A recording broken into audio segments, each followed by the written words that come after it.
moving up. A new record, 25.1% in July, and signs are pointing to that number only going up some more.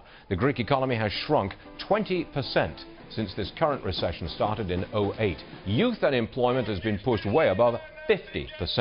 The economy is expected to enter the 6th year of recession in 2013. And yet, the European Union wins the Nobel Peace Prize. Yes, that same European Union that is on the verge of unraveling.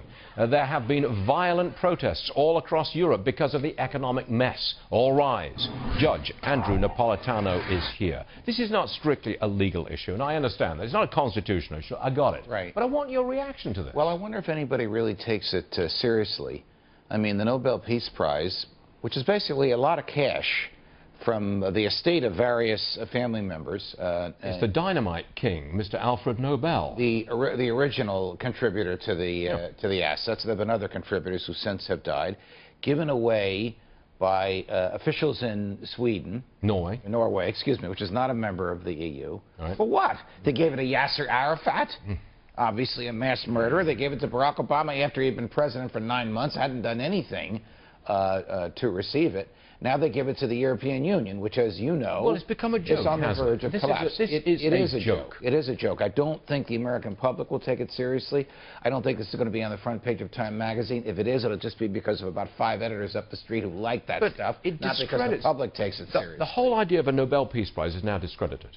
It has been for some time. Al Gore won. Yasser Arafat won the Peace Prize, for heaven's sake. It's discredited. And that's a real shame. It is a shame because there was a time when it meant something, and there are times when it didn't mean anything. Then they gave it to Woodrow Wilson, who brought us into the most useless war of the 20th century. They did give it to Albert Lutuli, a fighter against apartheid in South Africa. Yes, they did. Didn't they give it to Albert Einstein? Didn't they? Not the Peace Prize, maybe. I don't think he got the Peace Prize, probably the Physics Prize. But there are human beings on the planet who have risked their lives to bring about peace for others. That would be an appropriate candidate for this award. But to give it to a governmental entity itself on the verge of collapse. Mrs. Chancellor Merkel visited Greece yesterday to try and negotiate loans. She was greeted with swastikas. She was indeed. These people are really out of their minds. Just roll that videotape, will you? Because we, the three of us, have already nominated our own nominee for the Peace Prize. The young lady there on that gurney. She's a 14-year-old Pakistani girl shot by those monsters, the Taliban, because she supported female education.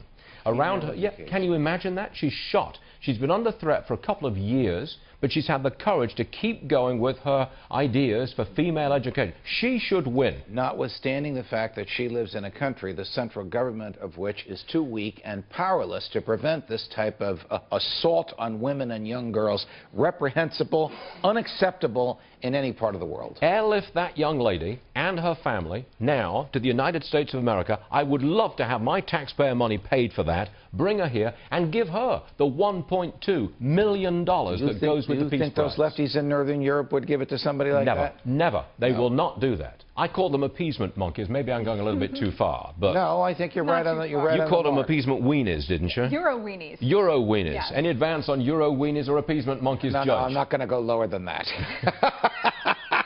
I offered you the chance. I'm not disagreeing, though. It's true.